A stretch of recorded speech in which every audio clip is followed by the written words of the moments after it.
Hello, hello, hello, hello.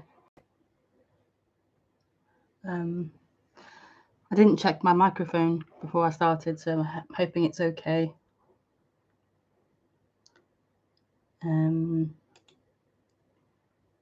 Let me know in the chat if you can hear me okay, if there's a problem with the audio or anything. Please let me know.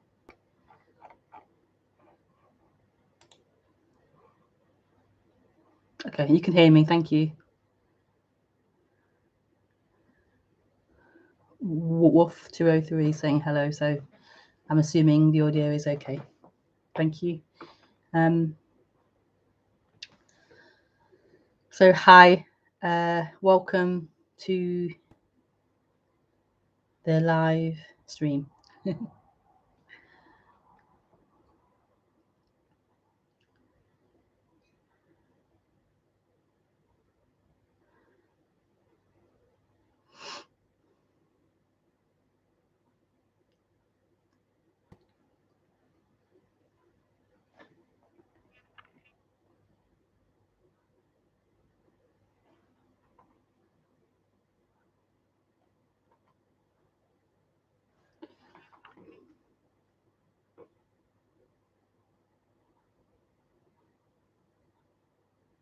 So apologies that I'm not doing a regular time at the moment, but that's just kind of the way it is at the moment. But I have to see what happens with it. I may have a regular time, I may not. So just bear with me as I sort things out.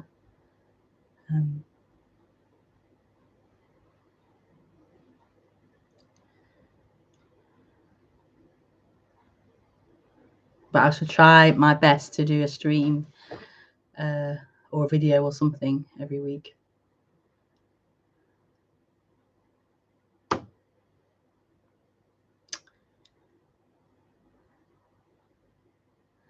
So just to say, if you'd like to speak to me during this stream, then you can call me through Skype. I'm not really sure what my Skype name is anymore because it was Rebecca Maroon, so you could still maybe find me that way, because I don't think Kelly is showing as my Skype name. It's showing as my name when I open Skype. It's not showing as my actual Skype name, so I'm not sure. So you can try finding me as Kelly, or just type in Rebecca Maroon and you can find me that way. So yeah, it's a bit of both at the moment, Rebecca and Kelly at the same time. But yeah, so you can't change all of your names on some of the apps and things. So yeah, I can't change it on Gmail. So yeah.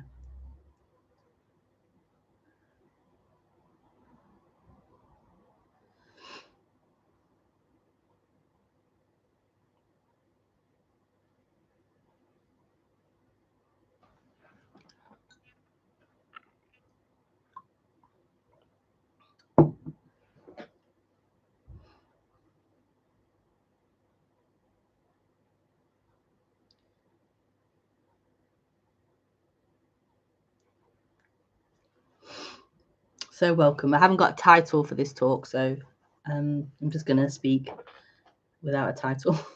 So yeah, but it's about non-duality, basically. It's about not to.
So as normal humans, so normally humans walk around, or humans live and walk around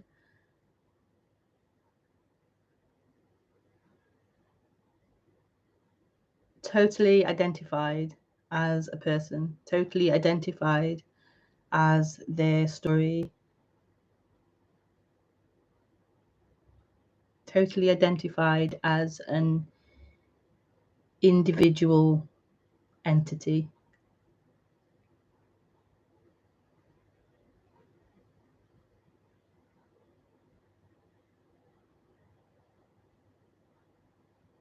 They have a story playing of who they are, of what life is, of what's happening, of what's going to happen, of what has happened.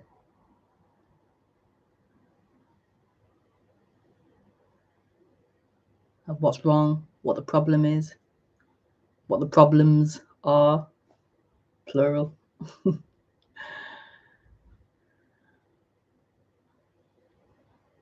And that's their entire reality. Their entire world is encompassed around that story, around that experience of being someone individual, of being a separate person.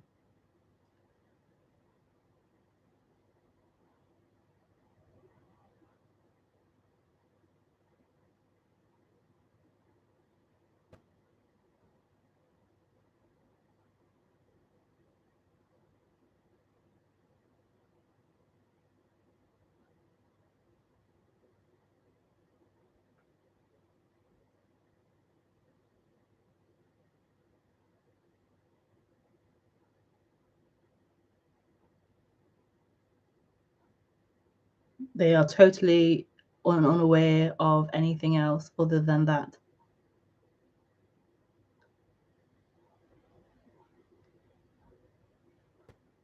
So even if the human is interested in spirituality, he's come across a book or a talk or a practice around spirituality, or in a religion or something like that, a belief system, it's still within its own reality. It's still a part of that individual experience.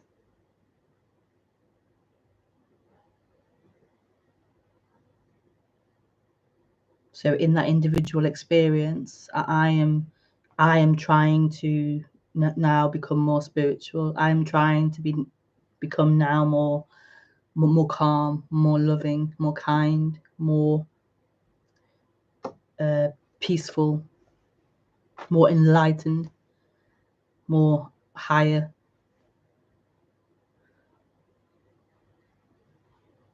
A better person.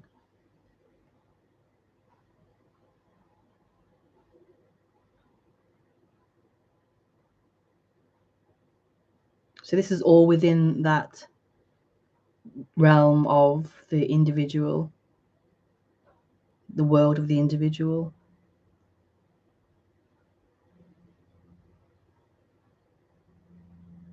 And that is not wrong or bad.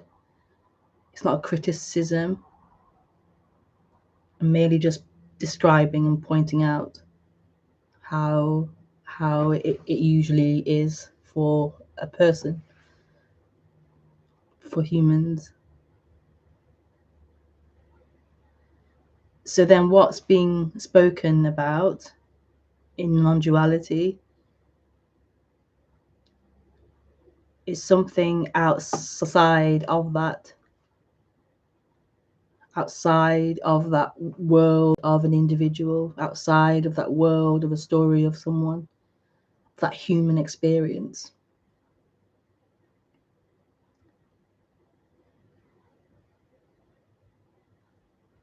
Because that's what that is. It's a human a human experience. So the fish in the fish tank don't have an idea of who they are in relationship to the next fish, or to the tank, or to the water in the tank. They don't have problems. They don't have. They just don't have that as part of their fish experience. But humans, with our brains, our bigger brains, with our development of language, our development of thoughts, so unspoken language, we have this complicated matrix, neurons, this complicated system, which is amazing.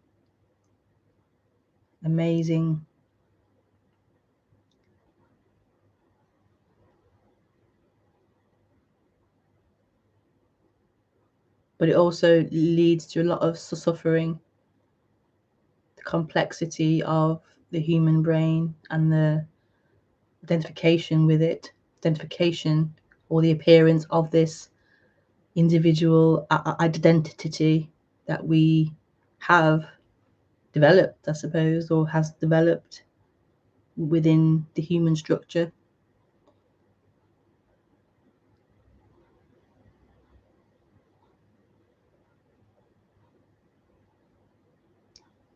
So there's nothing inherently wrong with that, actually. It's the way it is, the way evolution has happened. It's just the way it is. It's just the human experience.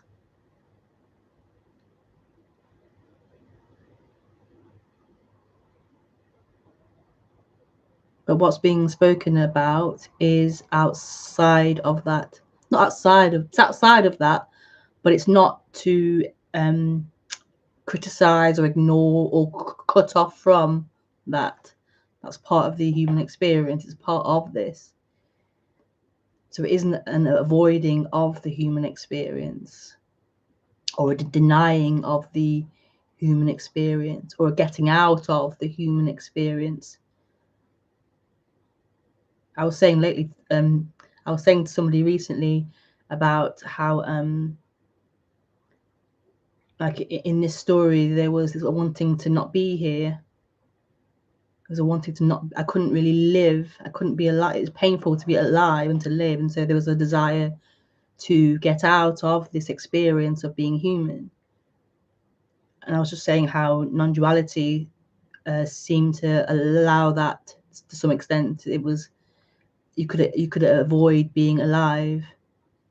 You could avoid having to be here and live by being no one, by not being someone.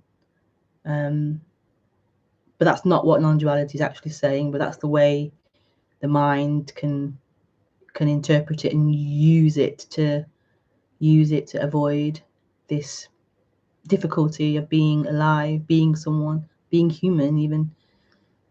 So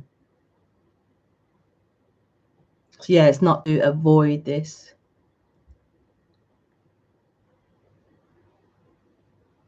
Like there's also, at some point, what happened here was there was a wanting to live. There was a joy returned, and there was a wanting to live, a wanting to be alive, a wanting to be a part of this, and not to be removed from it, as I previously felt the desire to be. It wasn't about not being here. It was about the difficulty of being someone while being here. So being here as a person, the difficulty in that, as opposed to life itself, which isn't difficult. It just is. It's not really difficult or easy. It just is. But when you're a person, when you're identified as someone only, then yeah, it can be very difficult and very painful to be alive. So yeah, this isn't trying to get out of that. It's totally this. It's totally all of life. It's this. So it's not an avoidance of it. I've lost my point now, what I was saying before I digressed into that. Yeah, it's gone.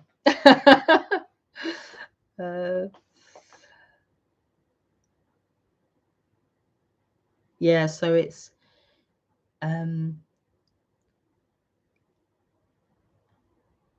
pointing outside of this, just meaning as a person, as an identified mind, all the mind has is the mind, its projections, its memories, its experiences, its interpretations, and it's pointing outside of that. There's something that's here that doesn't require the human type of complexity.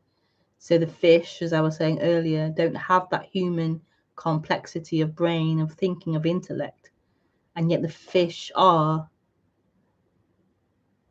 And the same with the dog and the bird and the tree and the chair and the glass and the phone and the book and the computer. So only humans have this complexity. I think animals have some level of complexity, but humans is obviously a lot more than animals. So what I'm saying is the human complexity, the brain, how we function, isn't necessary. Like there's something else beyond that.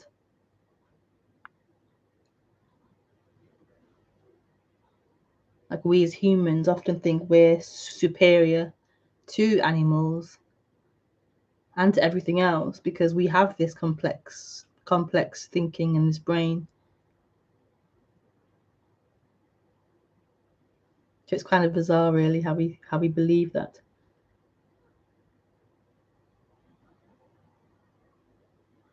And there are amazing things that come out of that human brain. It's really a wonderful evolution or growth or development of the brain. But nevertheless, what's being spoken about is something that isn't dependent upon that. Isn't dependent upon our thoughts or our thinking, our way of interpreting our language.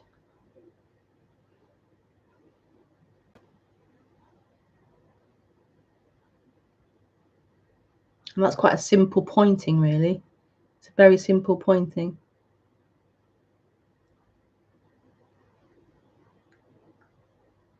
Like there's something else that isn't a thought.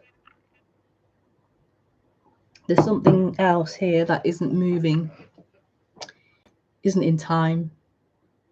So these words that are being spoken are moving. You could say they appear and disappear. They appear, but you can't get hold of them.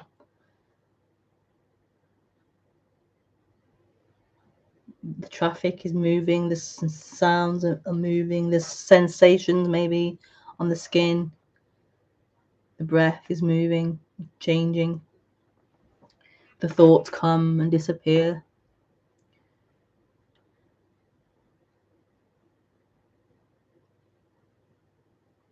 But there's something that isn't changing, that isn't appearing and disappearing.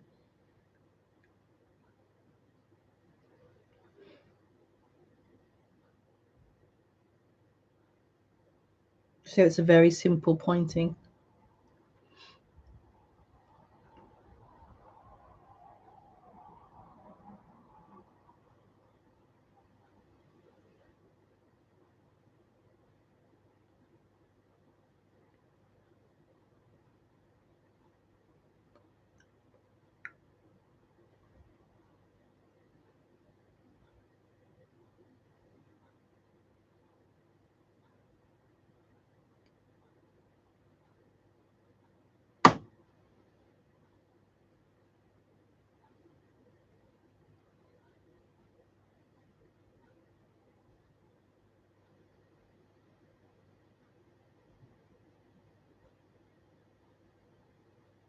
The complexity comes in mind, in thought.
So in thought, the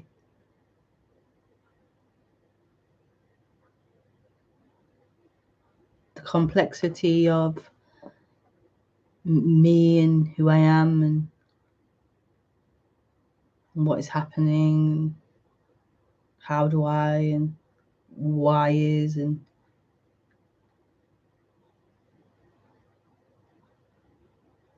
endless possibilities.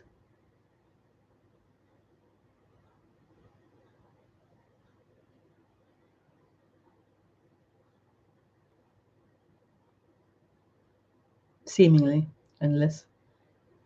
I mean, in a way, it's endless.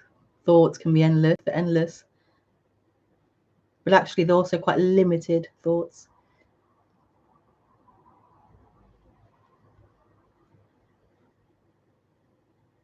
That the endlessness is actually here. That which isn't contained in anything, any thought, any idea, any movement, any form.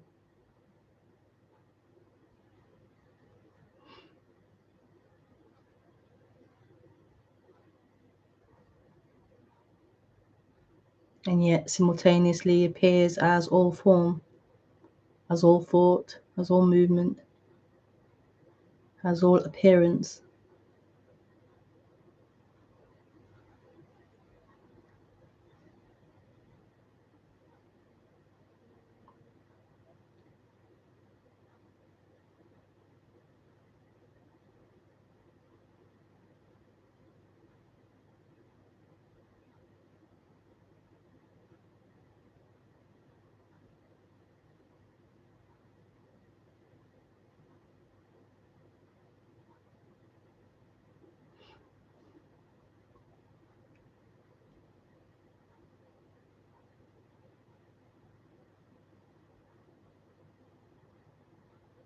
So in that reality of the separate person, in that reality of the individual,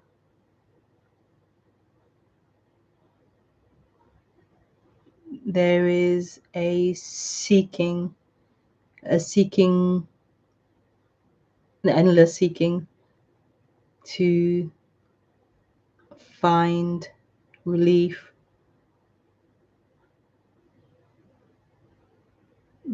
from its own seeking, relief from the uncomfortability of seeking.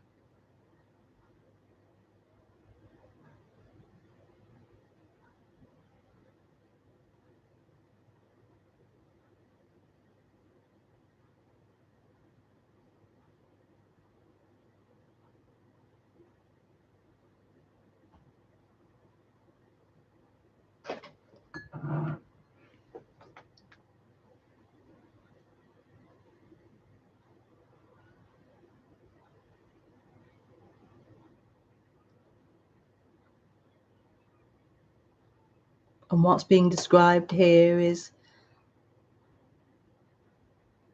that the only real relief, as in real as in the only permanent relief or ultimate relief or actual relief, not a temporary fix or a temporary stop to seeking, but the only real relief is outside of that time-bound reality. It's outside of thought, outside of the individual, outside of the person, outside of the personal story.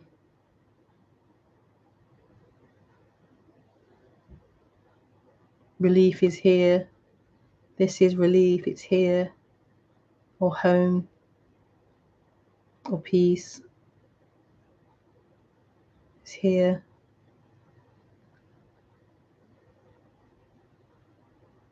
And the mind will probably say, well, where is here? Where is this here? What is this here? How do I find this here?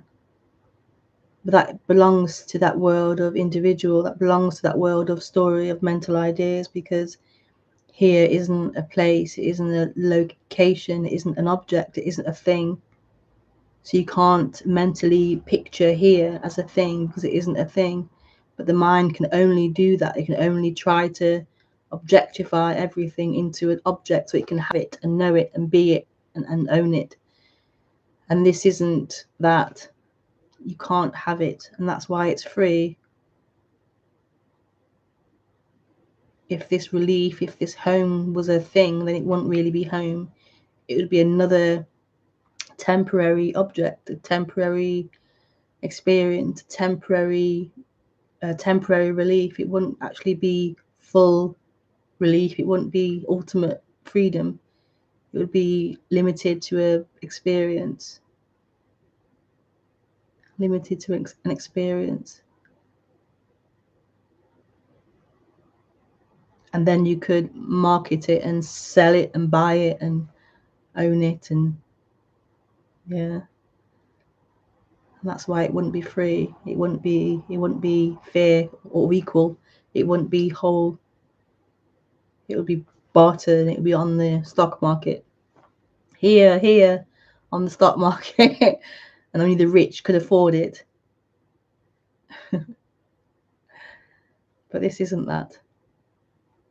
This is beyond that. It's free. So everybody can afford it, if you like. Because it's not only for the privileged few, or it's not only for men or for women or for the Western world or the Eastern world, or it's not if you're a good person or a bad person.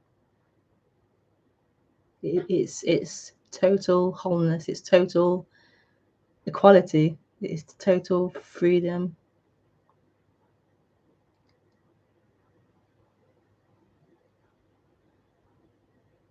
And that's why the individual, the me, the person, can't have it. Because it isn't a thing, for one, to have. And two, who is this person? Who is this individual? Is that really a reality? Is there really someone who can have something and own something?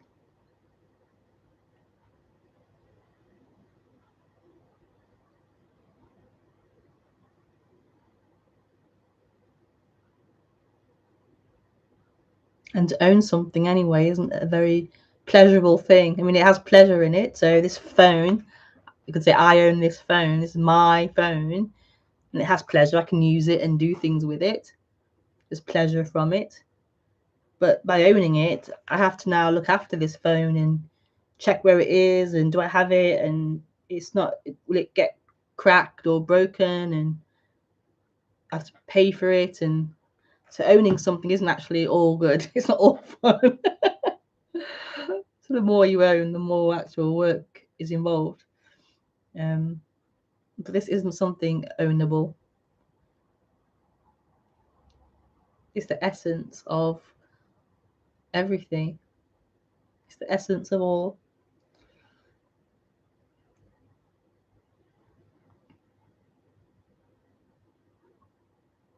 So that in itself is relief. That in itself is relief, that this isn't something you can have and chase after and have more of or have less of, or it's the natural essence of everything. So that may give some relief in hearing that. Relief to that tight seeking energy that's wanting, trying to find. It's here, it's here, it's here, it already is. It's what this is. Or even it's what you are, not you as that imagined person, that character, that personality, but it's what this is, and you are this, or this is you. That story of you isn't really true. That isn't who you are. That's just a like a functioning. It's like a appearance, an appearance of someone, a character, personality of someone. It's not actually who is here. It's not actually someone here. That's just a program, like a flavor, a quality.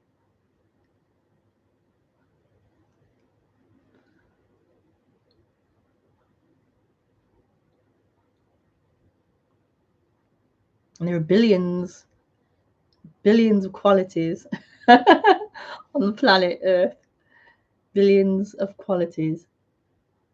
But they're only like flavors of the one, of the same. There's not this real like difference. There seems to be difference in the colors and flavors, but actually it's not difference. If you go beyond that, go underneath that, there is wholeness, there is unity, there's not separation, not division.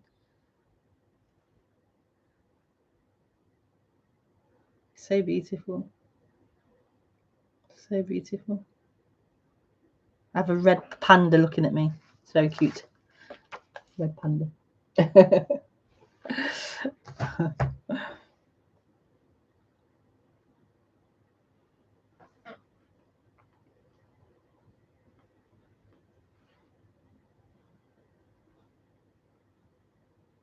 So this is what's been longed for.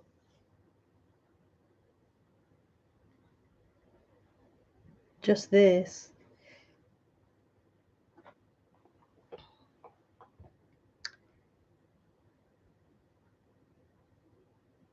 And I say just this, it's not really just this, it's this. It's this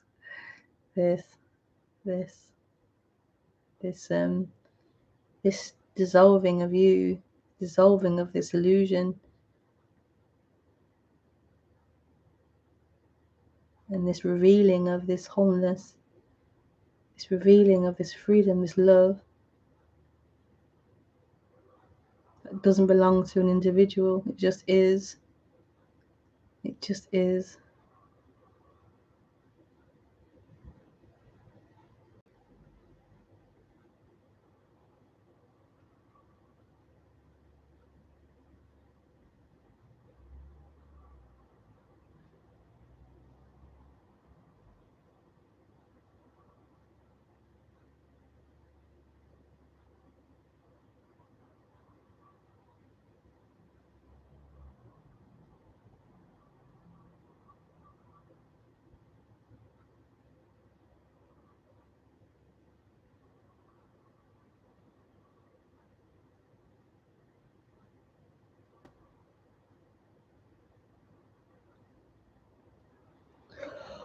Oh. Excuse me.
So if you'd like to ask any questions or if you'd like to speak, then feel free to send a message.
Yeah, I'm not sure about caveman or woman having a sense of self or not.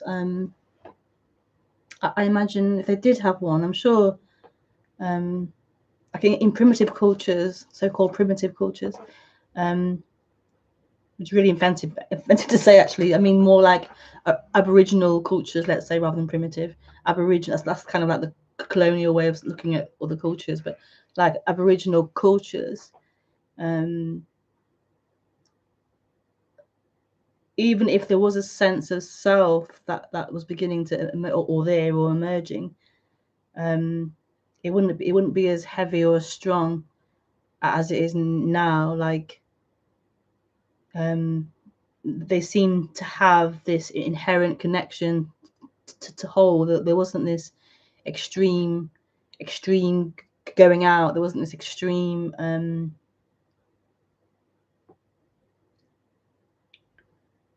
like separation from everything, from the earth, from the animals, from the environment. They were very much in the environment, and in caveman woman times as well. I'm sure they were more in touch with the environment, more in touch, more connected to the environment, and this sense of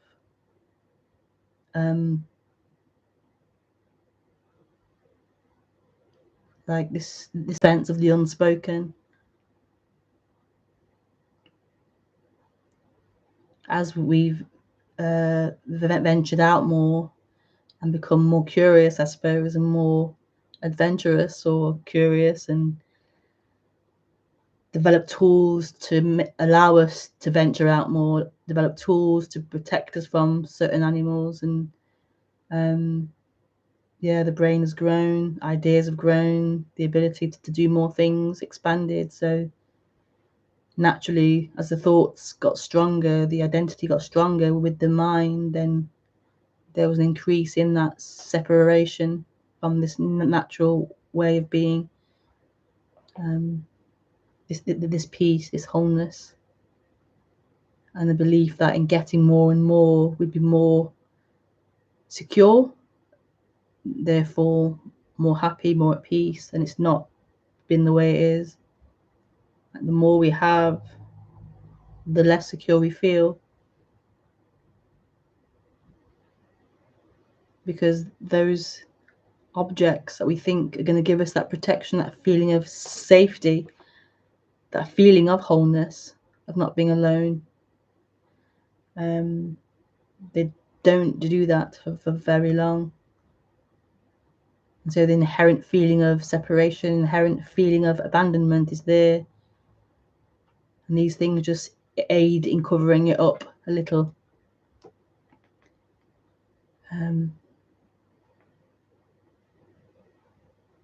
Yeah.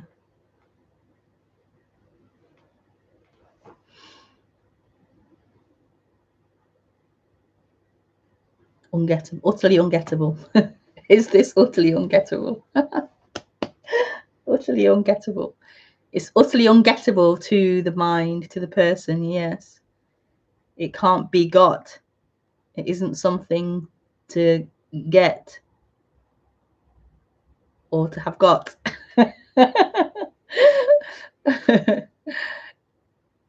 Like trying to get hold of a cloud, or of the wind. You can't get hold of the wind. So in that sense, it is totally ungettable. But in another sense, I would say that's not true, because utterly ungettable, like that kind of, that only relates to the mind. Like, that's not true either. That statement, it's ungettable. It is, but that's also irrelevant. Gettable, not gettable. It doesn't exist in that pendulum. It is or it isn't. Gettable, not gettable. It doesn't exist in that. So it's totally irrelevant saying it is or it isn't.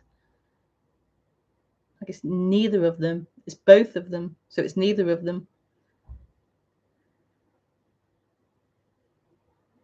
Like, who would get it? Who would not get it? It doesn't live in that world.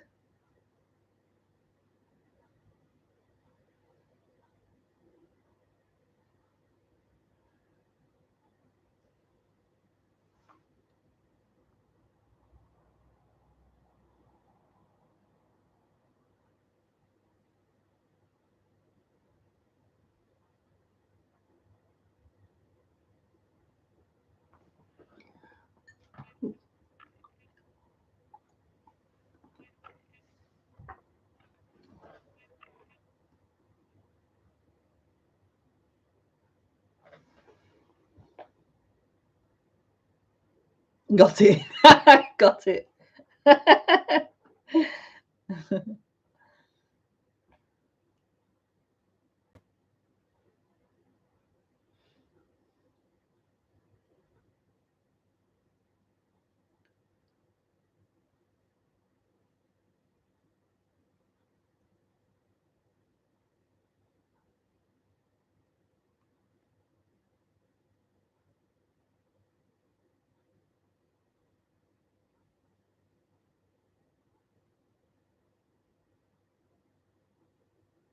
It's something so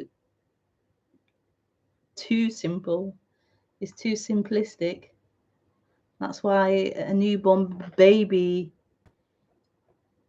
doesn't have it, but it is. It's there. It's here. It's not something complicated. So, as you say, the early peoples, it was just there. It's not something complicated.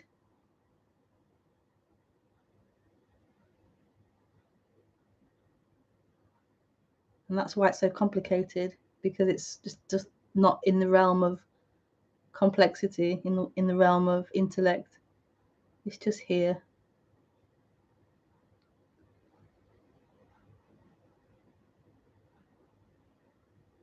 So simple.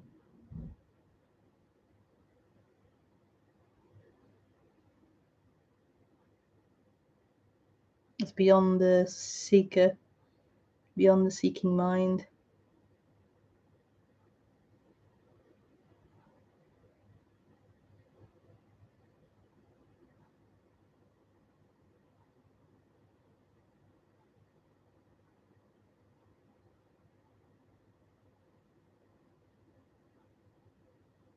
If you ask the fish, or if you ask this fox, how do I get it? Is it gettable? What do you have? Like, it's like so. It's so like, what do you have, fox? Oh, sorry, panda. Keep calling it a fox, but it's a panda. What do you have, panda? How do I get it? How do I get it? What you have? You look at you like, like there'd be no answer.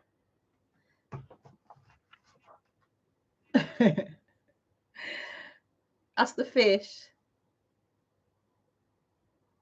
how do I get being? Have I got it?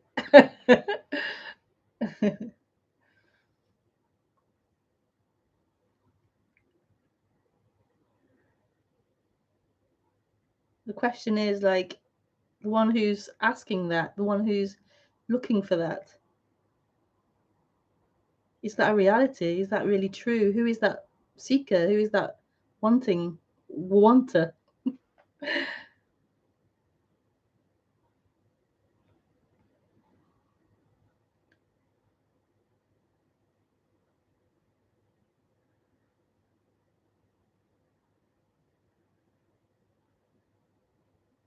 This is it.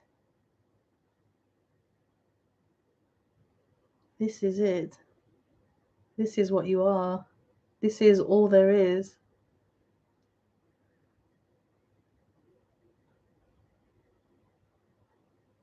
There's no body, there's no person here seeking.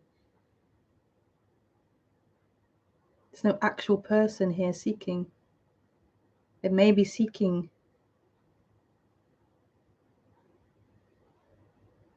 but it's not someone.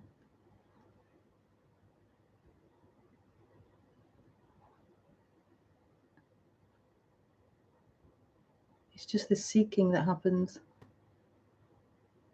trying to find. But it's not truth, it's not a true person. What seems to happen is this is illuminated. It's illuminated.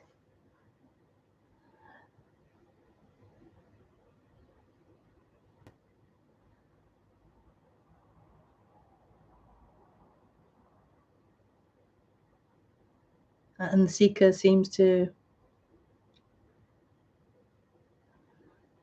seek itself out. I don't know. Seek to death.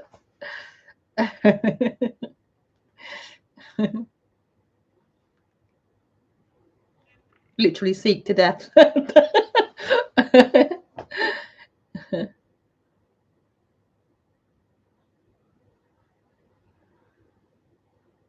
And life is right here.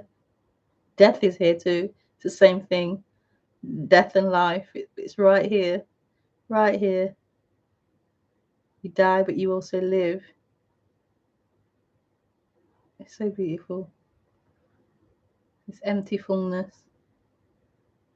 This stillness moving. This nothing everything.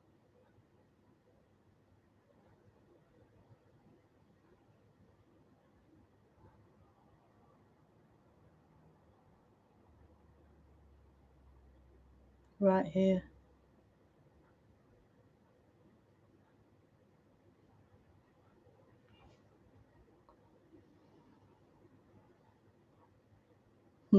Or head chopped. Yeah. Okay. Thank you for joining the stream. I shall be back at some point next week or before. Who knows? I don't know. Okay. Have a great week. Lots of love. Bye.